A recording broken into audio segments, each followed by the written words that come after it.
All right, we're going to do chapter 6, number 66.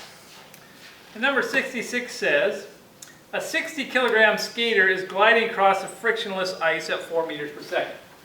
So we have our skater, but we're going to model the skater as a cylinder.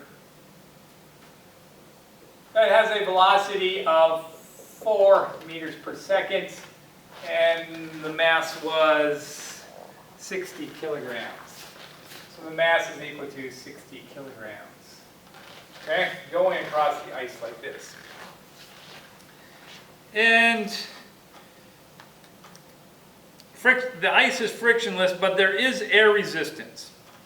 So what we want to do is model the skater as a 170 centimeter tall, 36 centimeter diameter cylinder. So the height of this is 170 centimeters, and the diameter here is 36 centimeters.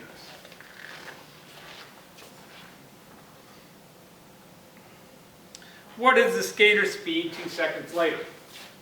So we want to find v at t equals 2. Okay? So essentially we want to see how much air friction is slowing the skater down. So we're going to do the same thing we did before. We're going to do a free body diagram. We have gravity, we have a normal force, and then we have a drag force, because it's opposing the motion, which is to the right, so the drag force is this way. So I'm going to do F net x is equal to minus the drag force. But that is accelerating the skater, so we have to put in ma. But ma is equal to minus d, but minus d I have over here is minus 1/2 c rho a v squared. Okay? And they give us that c is equal to 1.1 and rho is equal to 1.2. So what we have to do is we want to figure out the acceleration. So we're going to divide that by the mass. So a is going to be equal to minus 1/2 c rho a v squared over m. Okay? Now c we know is 1.1, rho is 1.2, and the mass is given as 60 kilograms. But we have to figure out a, and we have v squared. So let's figure out a, and then we'll put in v as well. V is 4 squared. But the a, remember it's moving this way, so we have to take a cross section. Well, a cross section of a cylinder is actually just a rectangle. So the area is just going to be 0.36 times 1.7, because remember we have to do it in square meters. And so when we're going to do this, we're going to calculate the area.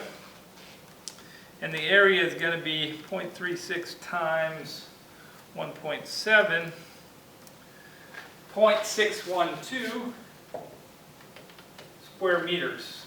So I'm going to put that in there, 0.612.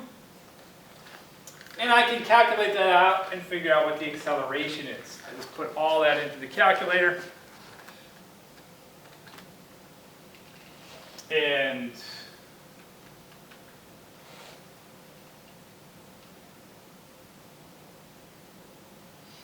when I do that,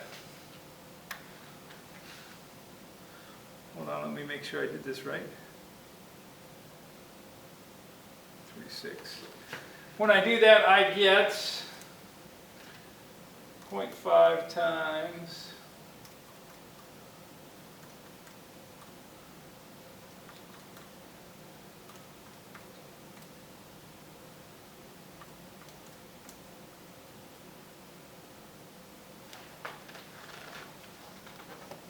minus 0.1077 meters per second squared.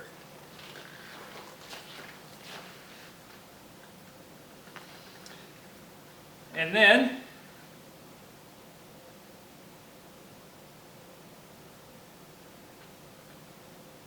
sorry, I'm just trying to figure out exactly what I did here.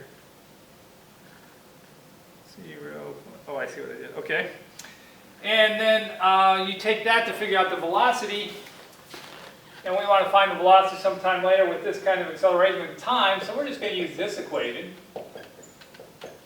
So v is equal to, the initial velocity is 4 plus, but A is minus. This is minus 0.1077 times the time, which is 2 seconds.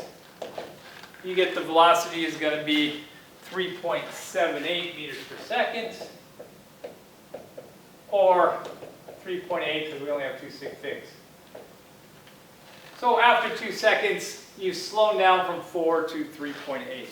Not a lot, but it is significant. And that is how you do the drag problem. Remember, drag is just a force. It's still in newtons. You just plug it into your free body diagram just like you would any other force.